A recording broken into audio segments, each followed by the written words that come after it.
Hello, my name is Simon Adams of Moonstar Board Games. Today is going to be a quick one. In this series, I like to talk about games which I really like or even love and explain some of the reasons why.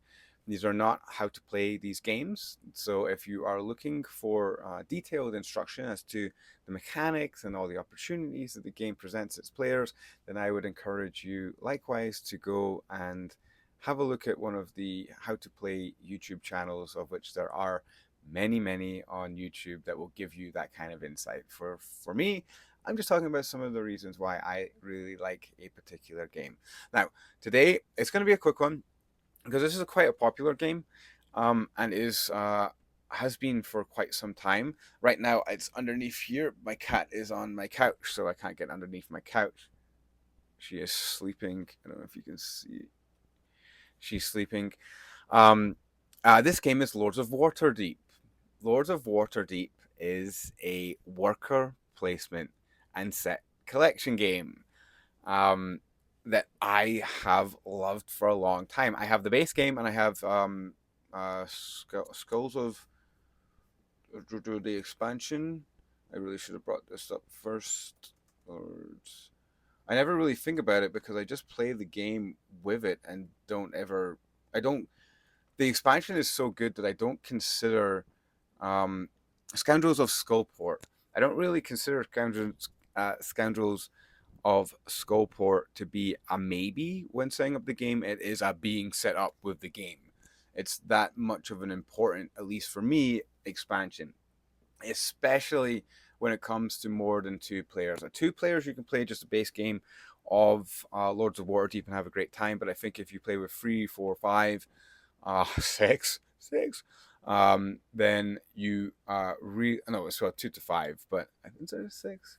I think if you buy you get gray, right? If you buy Scoundrels of Skullport, yeah, 2 to 6.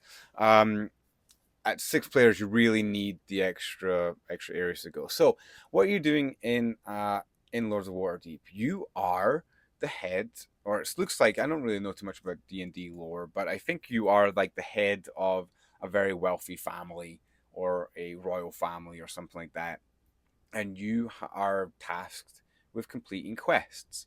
In order to complete those quests, you need to pull together uh, the quest will tell you what exactly you need to get, but you'll need to pull together bands of merry men and women, whether they are warriors or clerics or wizards or whatever, and then send them off to do the quest in order to gain victory points. In order to get these gentlemen and ladies into your quest pack, you'll be sending out workers onto the board to collect them and ferry them back and do other actions with your workers.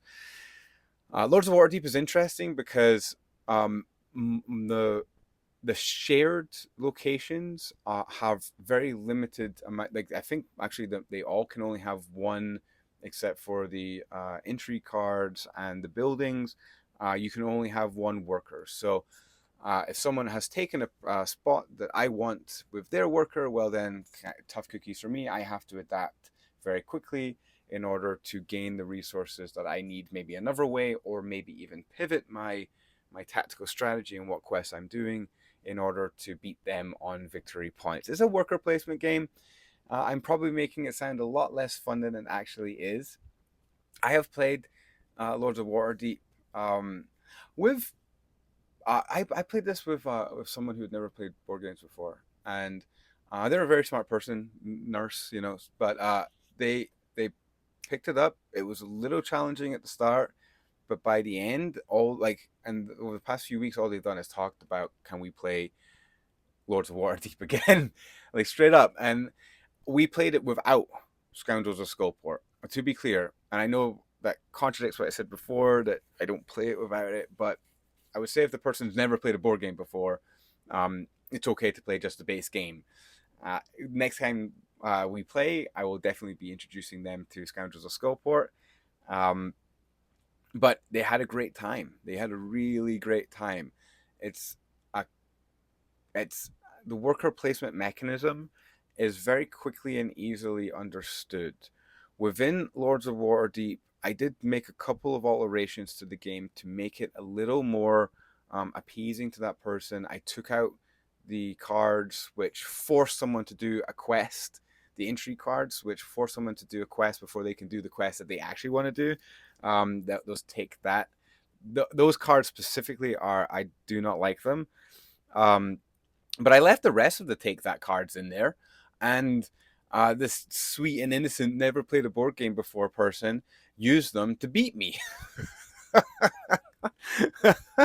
They stole two of my purples, and I needed those two purple. They stole two of my purples to do their quest, which I needed to do my quest, which won them the game right at the end. And I was just trying to do my thing and be nice, and yeah, they came out of nowhere and just don't trust anyone. Like, that's the bottom line. Nice story, but Lords of Waterdeep is a fantastic worker placement game. It has been for some time. Where is it currently on the rankings of BGG? Is it still top 100? It is still. It's 88. It's 88. When I first started playing, which wasn't too soon after this came out, when I first started getting into the board gaming hobby, it very quickly shot really, really high. For it to still be in the top 100, wow, 12 years later, it's a testament to how good a game this is, how strong a game it is. It's not going to be for everyone. I don't think it'll be for everyone. Um, it can feel unfair at times, and it can be take that ish because the worker placement areas are inherently restrictive in how many times they can be used.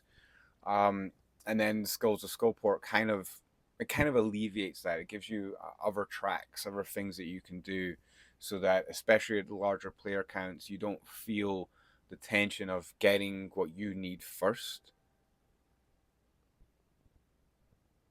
Dogs, I don't know what to tell you. Um, it does alleviate it, but it is still an involved board game. For board gamers, we think that this is a casual game. It's not, right? To the average normal person, this is not a casual game. This is an involved board game. This is more involved than Catan. It's more involved than Carcassonne. It's more involved than Pandemic. It is an involved game, and treat it as such, right? My friend really wanted to play a game, and I thought they could handle it, and I was thankful that they could. But I do appreciate that it was a risk, and I also appreciate that for the first couple of turns, this person who is a very, very smart person, incredibly intelligent person, I could see their brain just bubbling as they start to wrap around their mind around all of these potential things to do in a game which they never played a worker placement game before. So yes, it's positioned as being a casual game within the board game hobby. I don't think it is. I think you should treat it with the respect that it deserves when teaching it to someone, especially if they've never really played board games before. Maybe they've only played Dungeons and Dragons, of which this IP is based on. If you treat it with that respect and you go in and you give the person everything they need in order to be successful, they will very quickly, I think, have a very, very good time. And they might even stab you in the back as you're trying to be super nice and let them have a good time. And then, which is a very, that's a by the way, that wasn't me throwing the game. I was just doing my thing. I had my quests, I was doing my things, and that's all I wanted to do. I wanted to have a good time, bringing together my little men and my little ladies, and put them on these quests. And I just didn't realize just how cutthroat it would be by the last turn. I guess I should have seen it coming. I did not. I was happy in my own little world. Speaking of which, the production of Lords of Waterdeep I don't think is great. I don't think the art is fantastic. Honestly, it's very Magic the Gathering. It's very 90s, 2000s Magic the Gathering, let's say. It's just that's the style. It's just not my personal style. It's also a very beige and gray board in the game. You just get blocks of wood, little blocks of wood to represent your cleric or your rogue. Pardon me. Or your warrior or whatever.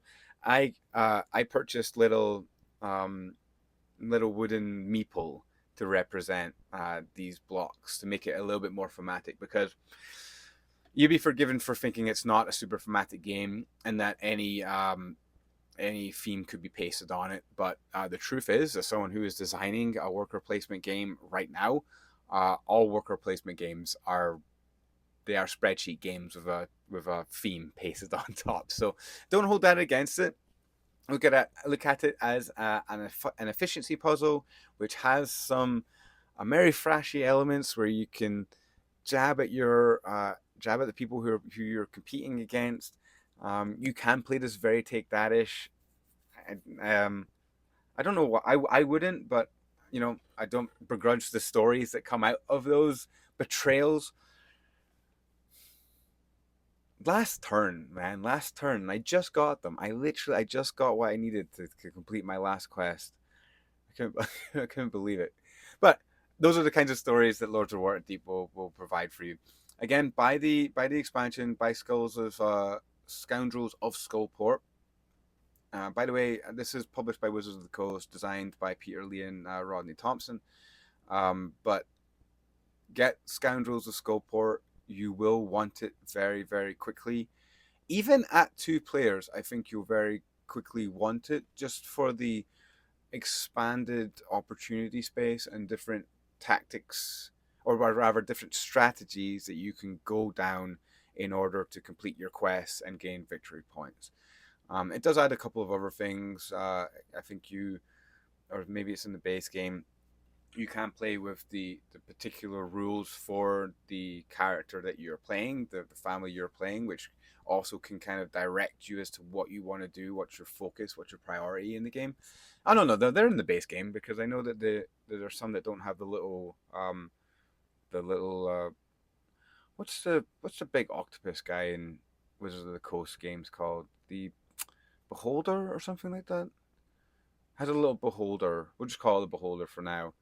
Has the little octopus guy in the corner. So yeah, there are cards in the base game which allow you to just that gives you kind of a focus from the beginning. But honestly, when I play it, I don't even use those. I just have at it and see what everyone's going to try. Really great game, really great game. Lords of Waterdeep and Lords of Waterdeep Scoundrels of Skullport. Anyway, my name is Simon Adams, and have a very great day.